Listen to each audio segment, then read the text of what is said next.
Ya entendí por qué nunca saben cómo empezar. ¡Holi! No sé cómo empezar. Es el primer video, así que nada. Es un canal de crímenes. Vamos a ver historias de crímenes resueltos, no resueltos, misteriosos.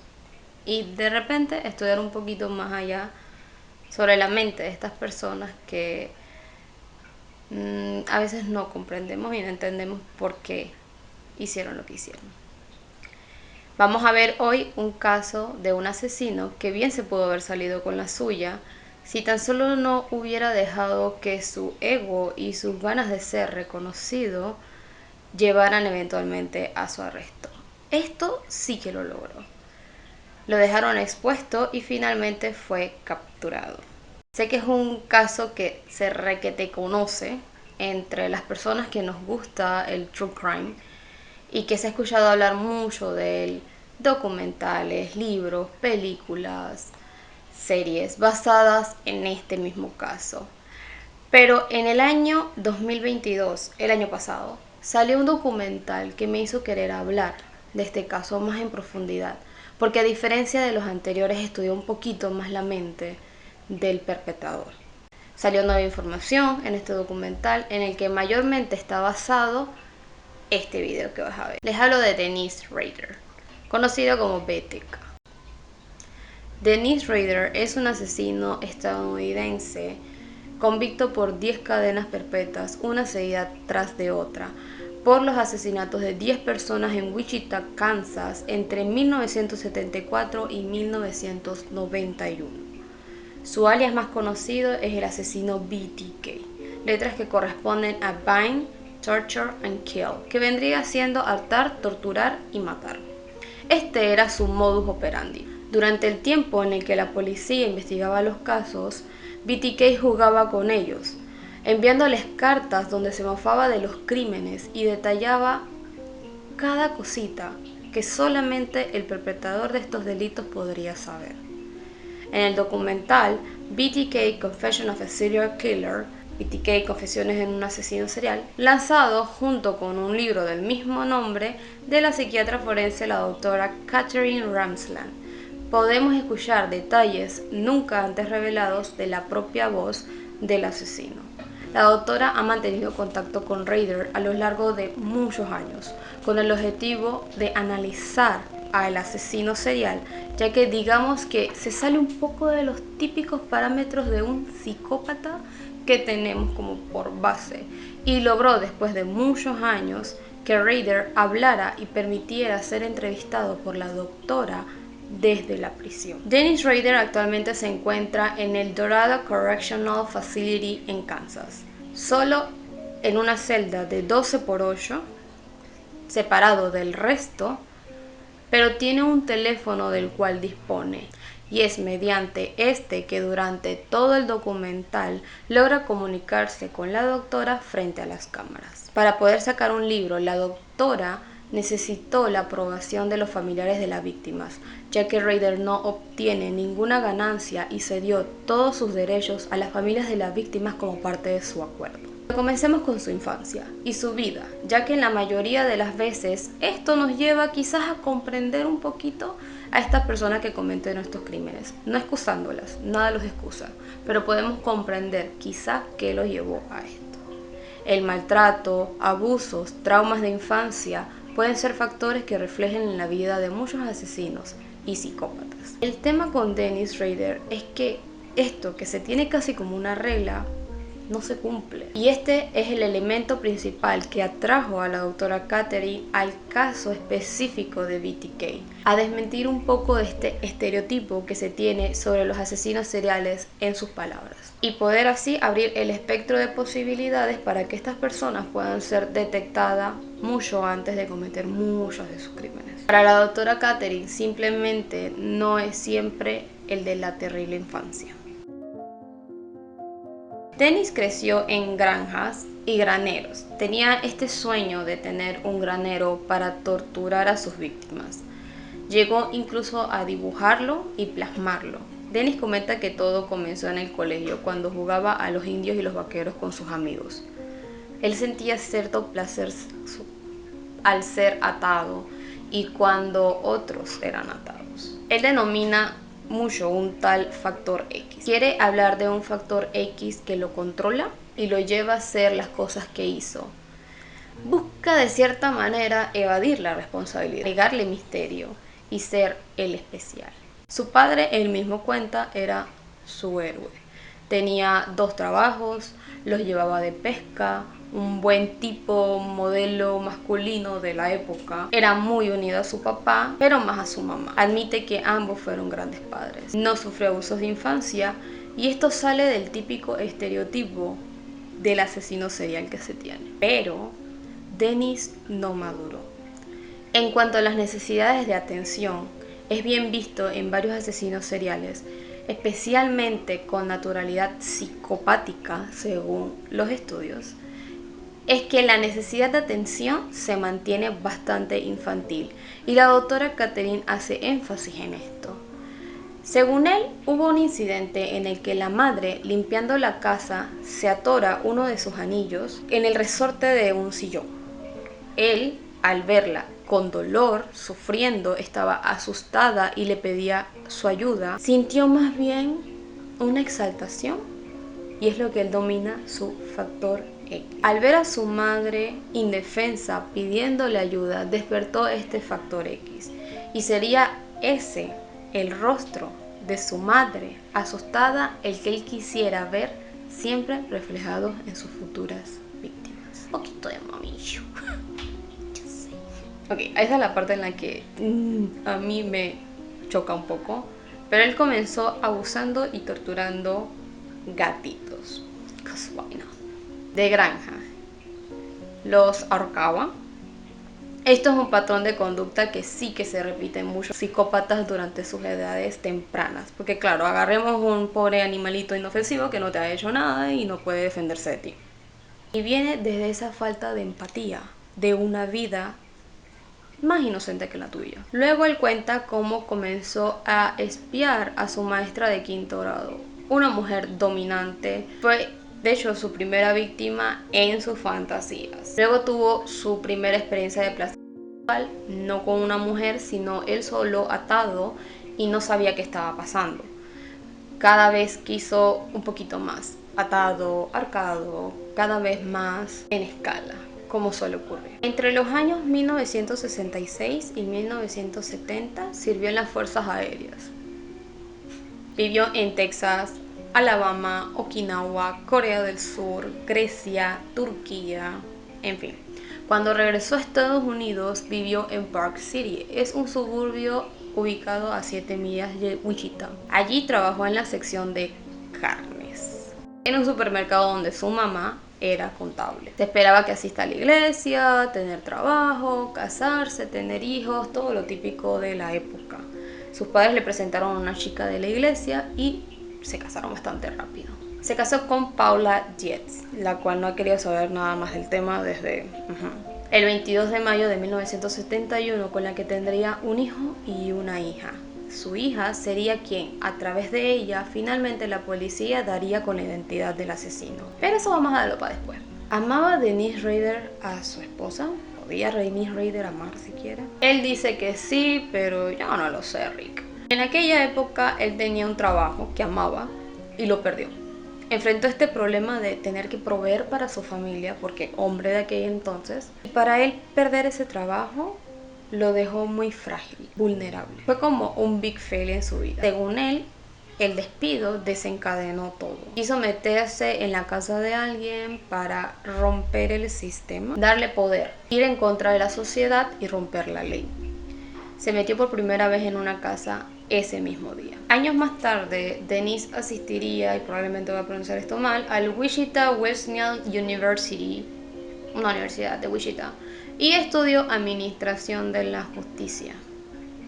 Sí, justicia. A lo largo de su vida, Rader sería conocido dentro de la sociedad como un miembro muy activo dentro de la Iglesia Luterana de Cristo, llegando a ser incluso el presidente de la congregación al momento de su arresto. Es en 1974 donde inician los crímenes de Denise Rader. Es en 1974 donde inician los crímenes de Dennis Rader, o como él mismo los denominaba, sus proyectos. Es en este año donde asesina a la familia Otero. Dennis tenía 28 años. Wichita era un lugar muy tranquilo donde no había crímenes graves. Charlie Otero, sobreviviente de la familia Otero, narra cómo fue ese fatídico día. Su papá, el señor Joseph, había salido de las fuerzas aéreas y quedaron en Wichita por cuestiones de trabajo. Charlie cuenta que sus padres se querían mucho. Juntos, Joseph y Julie tuvieron 5 hijos. Charlie, mayor sobreviviente, Josephine, a quien le llamaban Josie de cariño, ella era artista creativa, le gustaba la poesía, dibujar. Fue víctima a sus 11 años.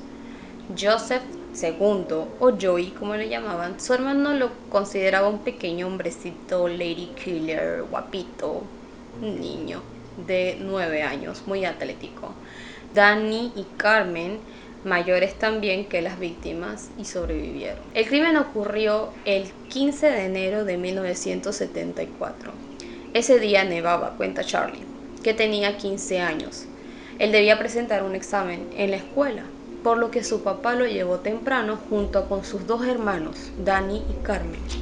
Cuando llegó a la casa, caminó y vio al perro Lucky afuera, lo cual no era normal. Entraron, vieron la cartera de su mamá volteada en la estufa y uno de sus hermanos lo llamó diciéndole: mamá y papá les estaban gastando una broma. Fue hacia donde su hermano y vio que su mamá estaba golpeada.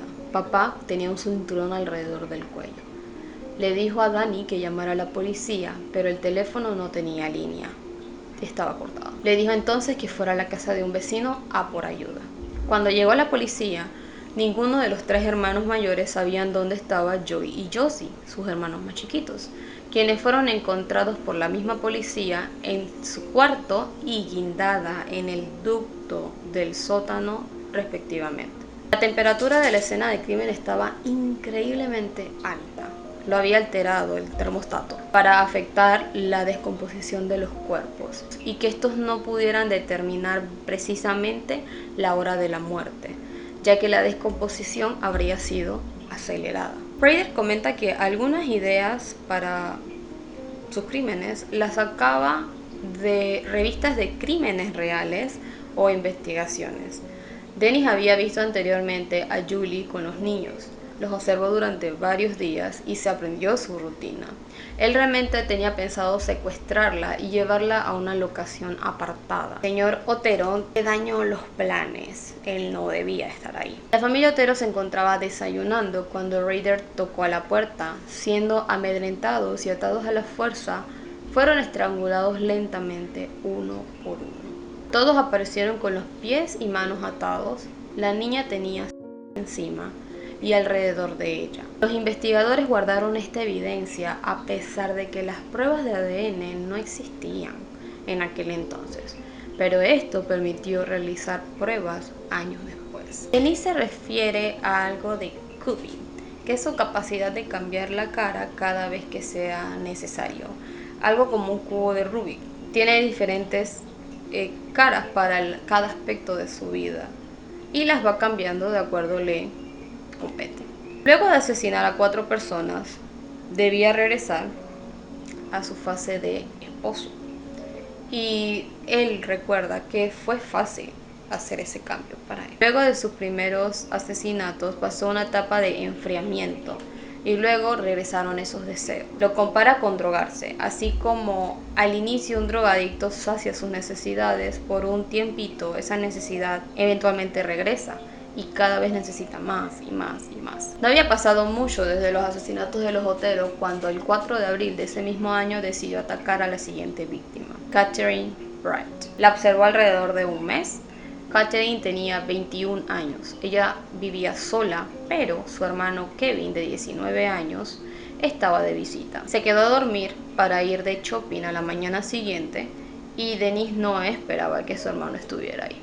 Kevin recibió disparos en el rostro, tratando de defender a su hermana, y pensando que estaba muerto, fue a continuar su tortura con Catherine. Escuchó que se escapaba el hermano y supo que no tenía entonces mucho tiempo, entonces la apuñaló y se fue. Pero se dio cuenta que eso no era lo que él deseaba, ni le gustaba. Él quería estrangular a sus víctimas.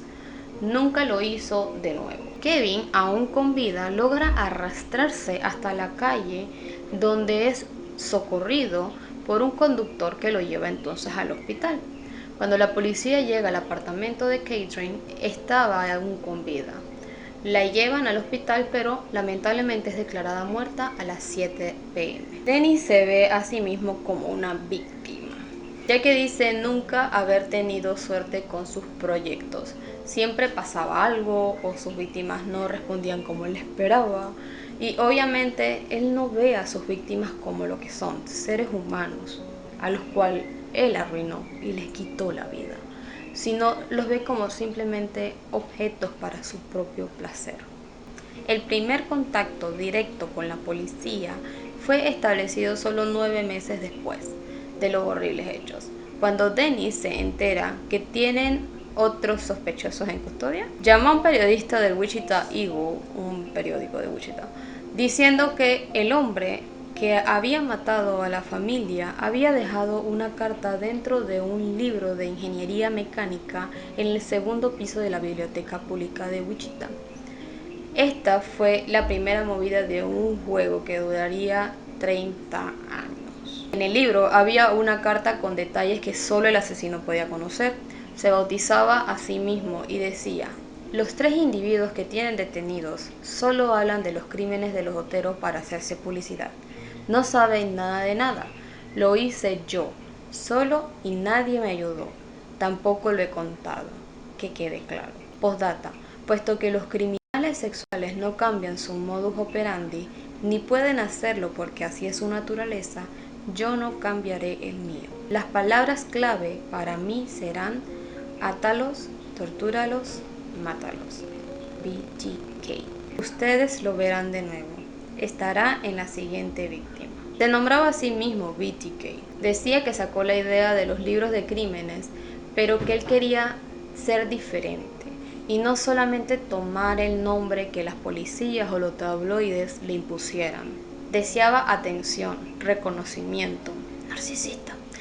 Él vio cómo esos nombres generaban atención y terror, y él quería eso. Pasó luego en silencio 2 años y medio, y la policía pensó que había sido arrestado por algún otro delito o estaba muerto. Dennis se dedicó esos años a formar una familia. Consiguió trabajo como supervisor de una empresa de seguridad, robaba ropa interior, pero nunca nadie lo descubrió. Este trabajo le permitió empezar de nuevo con sus fantasías, espiar a sus víctimas, etc. Ya he repetido en varias ocasiones que les denominaba a sus víctimas proyectos, pero aparte de esto les ponía un nombre.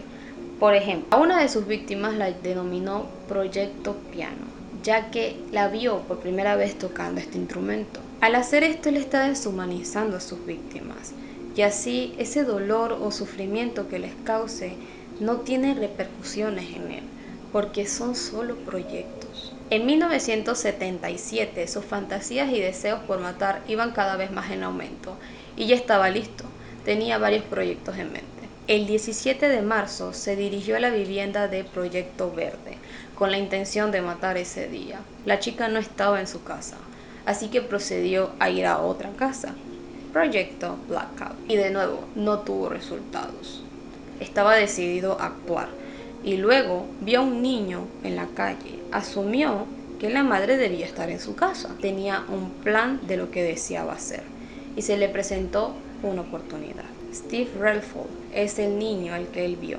Tenía 6 años. Su mamá, Shirley Vian, estaba enferma en cama ese día. Su madre lo mandó por sopa, y camino de regreso, Ryder se acercó enseñándole una foto de una mujer y un niño. Le preguntó si los conocía y él respondió que no. Siguió su camino. Ryder lo siguió, tocó a la puerta y al abrirle el niño forzó su entrada. Sacó un arma y encerró a los niños en el baño con juguetes y mantas. Trabó la puerta con la cama, pero quedaba una ranurita por donde Steve miró a través de ella. Presenció cómo ataban a su madre. Le ponían una bolsa de plástico en la cabeza y una cuerda alrededor de su cuello, y finalmente fue asesinada. Hasta el día de hoy a Steve le pesa la muerte de su madre, haber presenciado este asesinato, una imagen que tiene grabada de por vida. Rader sobre este caso admite que nunca se preocupó por los niños. Eran lo suficientemente grandes para cuidarse solos. Su objetivo era ella, en sus propias palabras. Tomemos en cuenta que solamente Steve tenía 6 años. Suficiente. Y aquí comenta una de las cosas que me parecen más surreales de este ser. Había semen cerca de la víctima. Rader dice y enfatiza que nunca violó a ninguna mujer.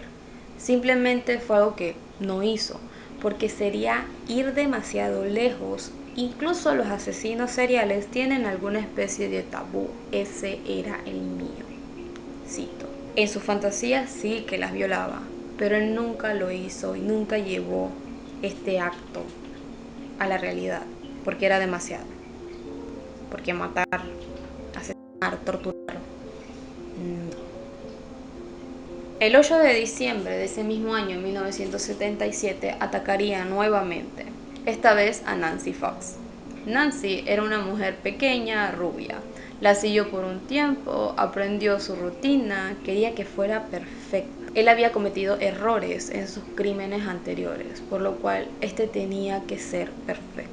El día de los hechos, él se paró frente a su puerta, y ella, al verlo, lo miró y preguntó quién era. Él le contestó: un desconocido y quiero hacer cosas contigo. Le dijo que si cooperaba iba a estar todo bien. Ella estaba molesta, pero lo dejó fumar un cigarrillo, se sentaron y hablaron hasta que llegó el punto en el que ella dijo: terminemos con esto para que pueda llamar a la policía. La llevó al cuarto y comenzó su tortura psicológica. Esto para lograr capturar esa mirada de miedo en su rostro que él recordaba a su madre en aquel episodio, según él.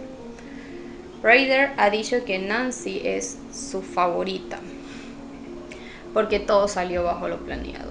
Él mismo llamó para alertar el asesinato porque había salido perfecto y quería anunciar que fue BTK para que no quedaran dudas, ¿no?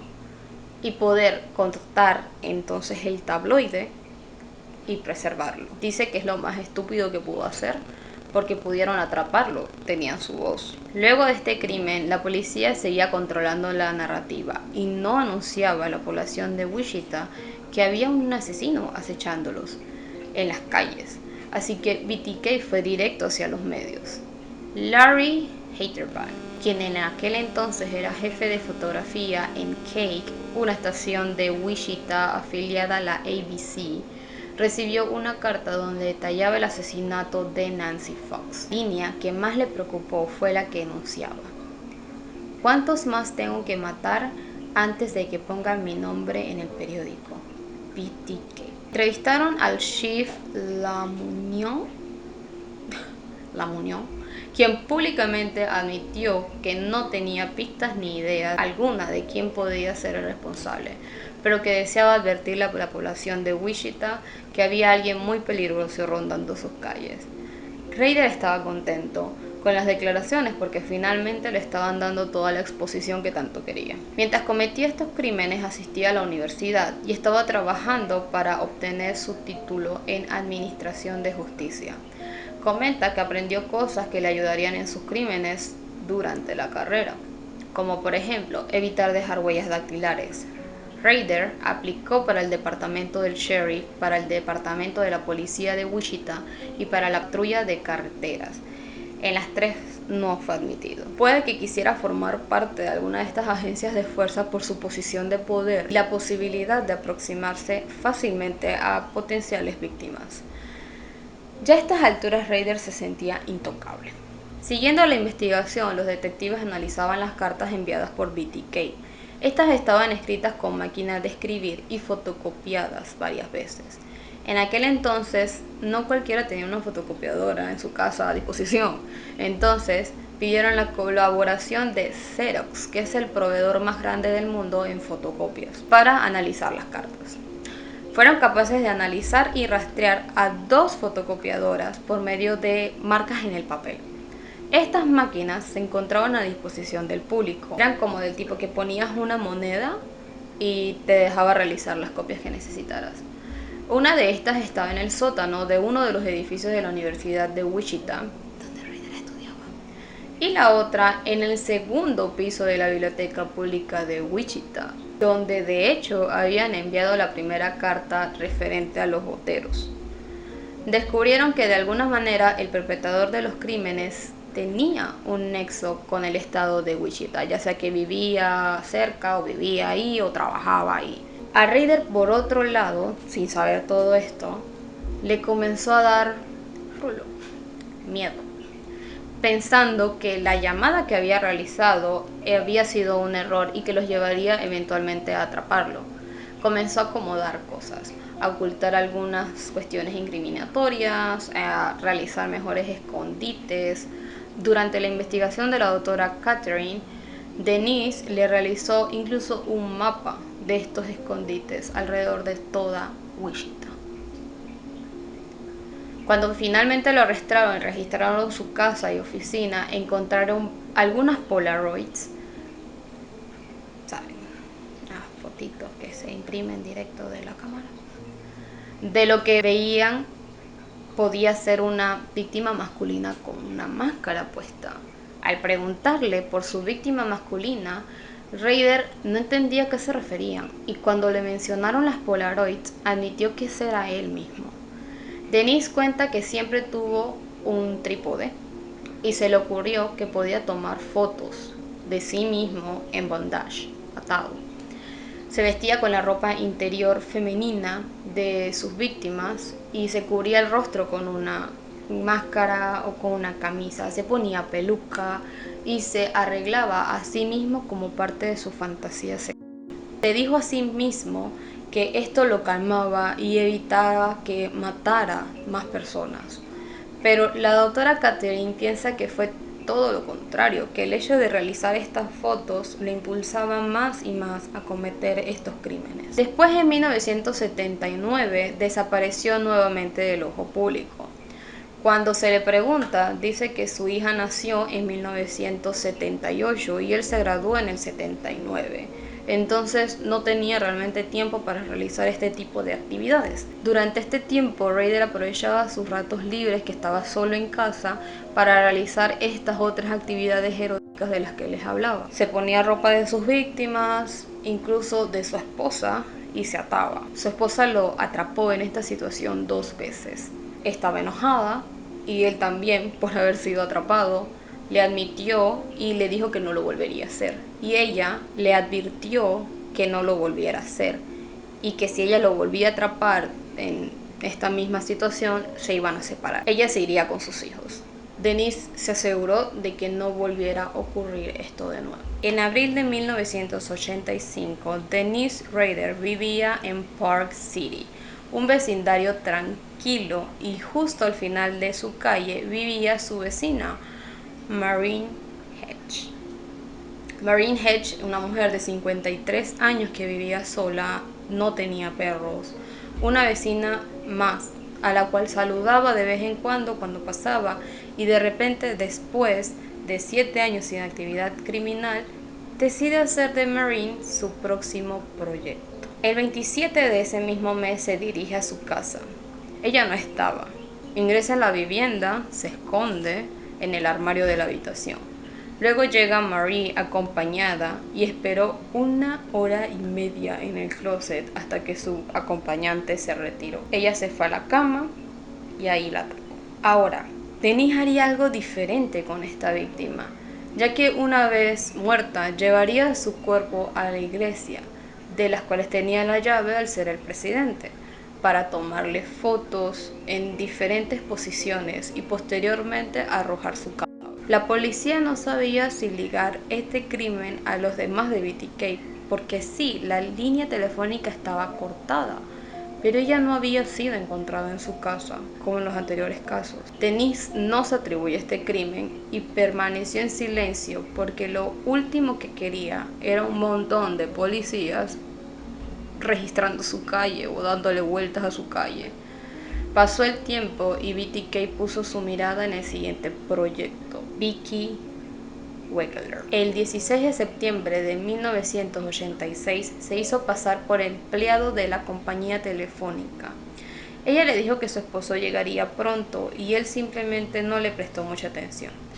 La llevó al cuarto, dejaron a su bebé en la sala, la estranguló con una media de nylon, tomó fotos de su cadáver, las cuales posteriormente enviaría con una de sus cartas y robaría su carro huyendo porque los perros ladraban y causaban un alboroto. Bill, el esposo de Vicky, iba manejando de regreso a casa cuando vio el carro de su esposa yendo en dirección contraria y siendo conducido por un extraño. Fue a llegar a casa que encontró al bebé solo. Se molestó, pero luego pensó que su esposa jamás haría eso. Y ahí es donde encuentra el cuerpo de su esposa en el cuarto de la pareja. De hecho, por mucho tiempo, hasta el 2004, él fue sospechoso principal del asesinato de su esposa. Lo cual, siendo sinceros, no es nada raro, porque, claro, la pareja casi siempre es el sospechoso o la sospechosa principal. Y el man falló 2 pruebas de polígrafo, entonces... La 10ª víctima conocida de Ryder fue encontrada debajo de un puente cerca del Park City, unos 10 días después de su muerte. El 19 de enero de 1991, la señora Dolores Davis, a la que de cariño le llamaban Dee, era una señora cariñosa de las que brillaba con luz propia, en palabras de su hijo Jeff Davis. Dennis tenía una actividad de 2 días con los Boy Scouts de su hijo, así que pensó que podría ser la coartada perfecta. La señora Dolores tenía una cita con un amigo. Cuando regresó, su amigo se retiró y ella, a eso de las 10 p.m., se fue a dormir. En mitad de la noche, Dennis tomó un bloque de cemento y lo aventó por la ventana. Ella se despertó asustada pensando que un carro había chocado contra su casa y al salir y revisar se topó con Dennis, quien le dijo que solo huía de la policía y que necesitaba su dinero y su carro, que la amarraría para ganar tiempo y luego se iría. En vez de eso, la llevó a su cuarto, la amarró y le susurró al oído: soy BTK, soy una mala persona. Solo deseaba ver su cara de horror, miedo en sus víctimas al saber lo que iba a ocurrir. La mató con su pantyhouse en su habitación y posteriormente dejó el cuerpo de Dolores bajo un puente en el área rural y le tomó fotografías en diferentes posiciones. Luego del asesinato de la señora Dolores, él regresó al campamento. A la mañana siguiente, un reporte por persona desaparecida fue llenado por el novio de Dolores. Se percatan que faltaba un joyero y entonces comenzó la búsqueda. Esa noche, Dennis regresó al puente donde estaba el cuerpo, pero nadie lo había descubierto aún. De camino de regreso al campamento de los Scouts, realizó una parada para ponerse nuevamente su vestimenta de Scouts. Estando ahí, entra un agente de policía y explica que están buscando a algún sospechoso, ya que ocurrió un crimen. Y Ryder estaba ahí, con el joyero de Dolores en su maletero. Piensa rápidamente que si les da por revisar su maletero lo iban a atrapar y le explica al oficial que solo está de paso y de regreso al campamento de los Scouts. El oficial le dice que no se preocupe, que él no parece ser el tipo de persona que están buscando y simplemente lo deja ir.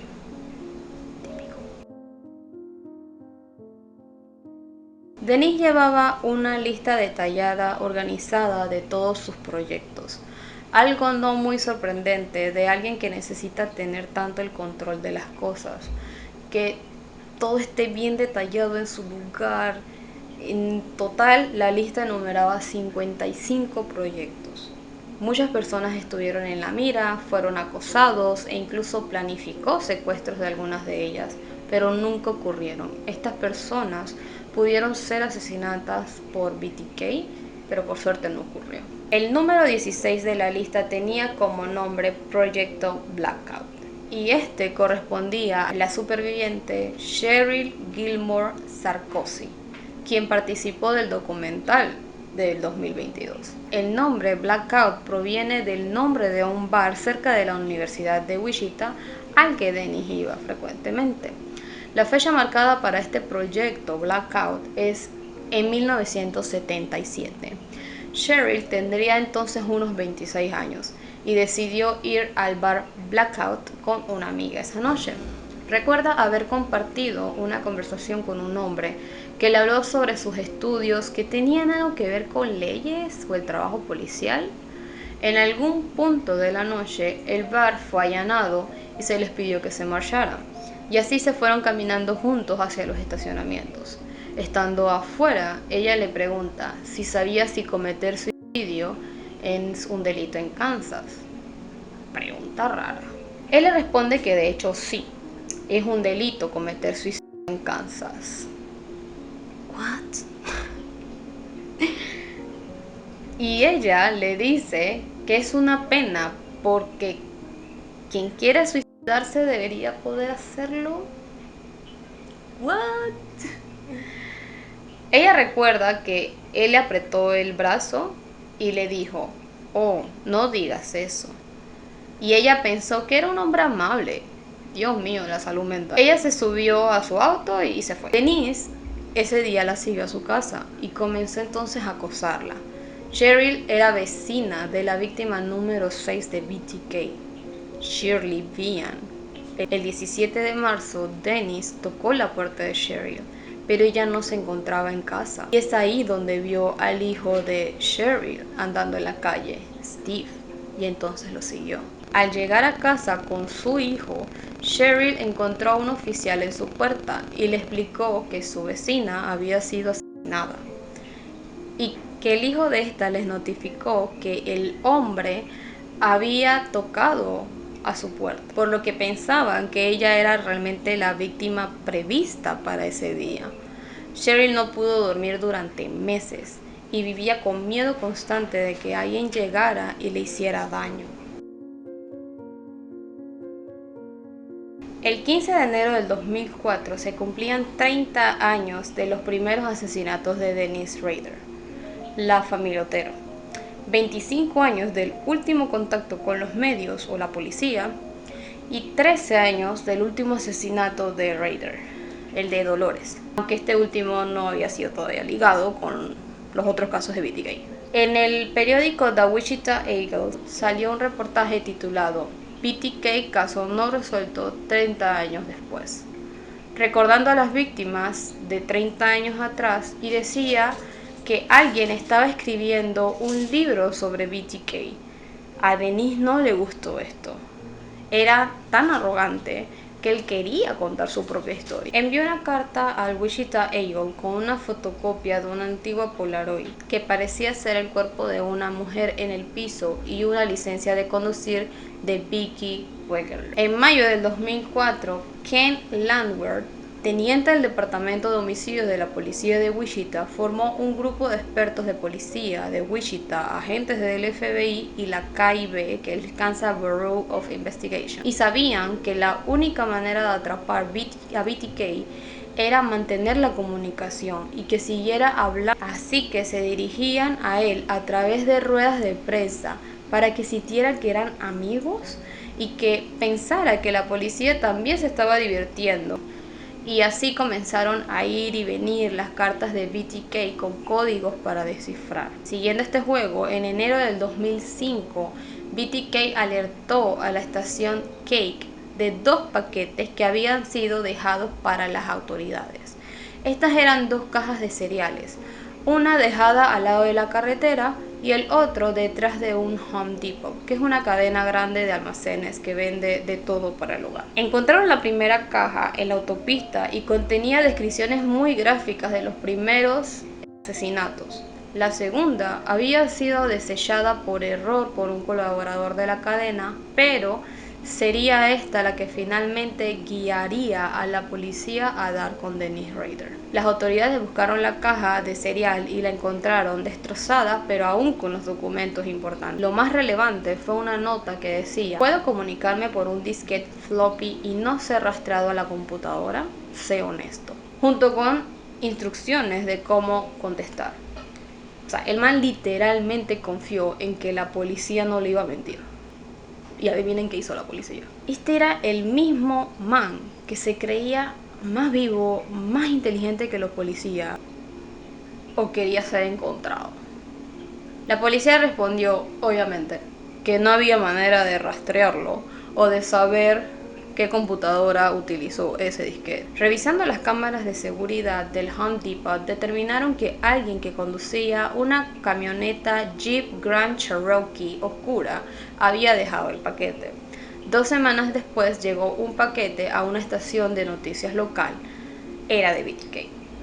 En él había un disquete que contenía un archivo titulado "Esta es una prueba". Rastrearon el disquete, descubriendo que había sido utilizado en la biblioteca pública de Wichita y en la iglesia luterana. Y confirmaron que el archivo había sido creado por alguien llamado Dennis. Una rápida búsqueda dio con el nombre del presidente de la congregación, Dennis Rader.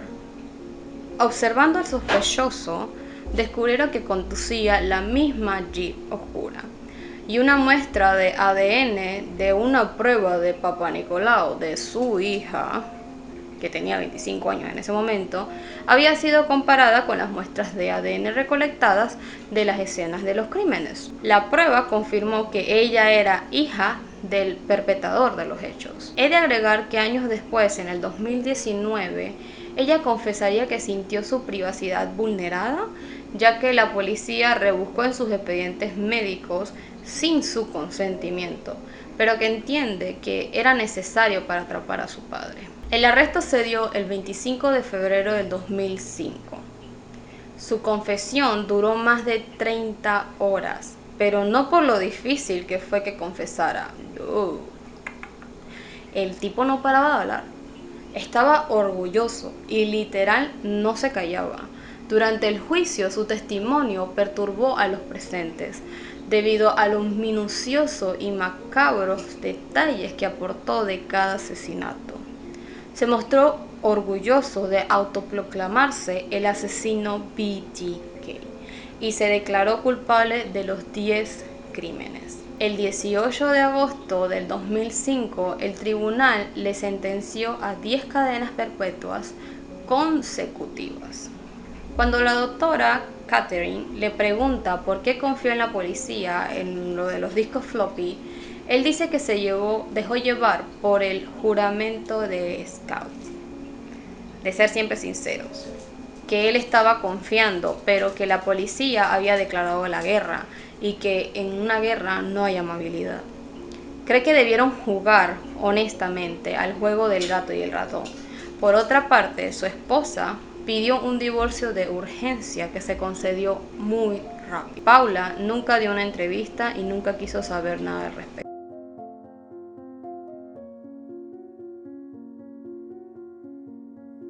Su hija, Kerri Rawson, quien publicó en el 2019 su libro A Serial Killer Daughter, la hija de un asesino serial, en entrevista con People Magazine dijo lo siguiente: él no es un psicótico, es muy culpable. Si puedes presionarlo lo suficiente y lograr que sea lo suficientemente honesto, él asumiría la culpa. Pero también es un psicópata y un narcisista, así que hay una desconexión ahí en su cerebro, en mi opinión. Simplemente él no parece comprender lo que ha hecho. Él no comprende el nivel de pena, dolor y pérdida que causó en estas familias y a la nuestra. Kerri comenta que si bien quiere a su padre, prefiere mantener las distancias con él por su propia salud mental. Realmente tengo que limitar mi contacto con él por mi propia cordura. Ella se niega a visitarlo en prisión, pero sí le escribe un par de veces al año. Tuve que poner mis propios límites. Aún le quiero, yo lo perdoné, pero eso no quiere decir que puedo tenerlo en mi vida. Kerri Rawson hoy en día se dedica a contar su historia y utiliza sus redes sociales para llegar a más personas. Pueden ver su Instagram, donde participa en varias entrevistas. Dennis Rader siempre tuvo trabajos que le hacían recorrer muchas carreteras y viajar mucho. Él dice que sí acechaba y seguía personas, incluso llegó a cavar una tumba para una posible víctima, según él. Pero nunca perpetró estos crímenes. Me parece muy poco probable que un asesino en serie con esta urgencia y necesidad de matar no aprovechara la oportunidad de estar viajando constantemente y moverse alrededor de todo Estados Unidos para cometer sus crímenes o más crímenes. Incluso la doctora Catherine y el investigador Ray Lundin del Borough de Kansas comparten este mismo pensamiento. Este último incluso admite que ve muy poco creíble que las primeras víctimas de Raider fueran los Otero. Y claro, fueron 4 personas de un solo que los mató, una familia. Crimen al cual fue completamente equipado y preparado para cometer. Es simplemente poco probable que un asesino se enfrente a 4 personas en su primer crimen y ambos concluyen de que puede haber más víctimas de Denise Rader de las cuales no sepamos. Abajo les dejo los links al reportaje de 5 partes de la ABC News del año 2019 en el que entrevistan a su hija y otro link de la confesión completa de Denise Rader, sin dejar advertir que es realmente muy explícito en sus declaraciones, no se guarda detalles y para algunas personas eso puede ser difícil de escuchar. Es diferente, es un asesino serial diferente al típico que siempre vemos, el cual metica no batería, el cual viene con issues infantiles. Denise simplemente no, y esto es justamente el por qué la doctora Catherine decidió hacer este documental y su libro. Dale like, compartir, no sé qué decir. Eso, el primer video.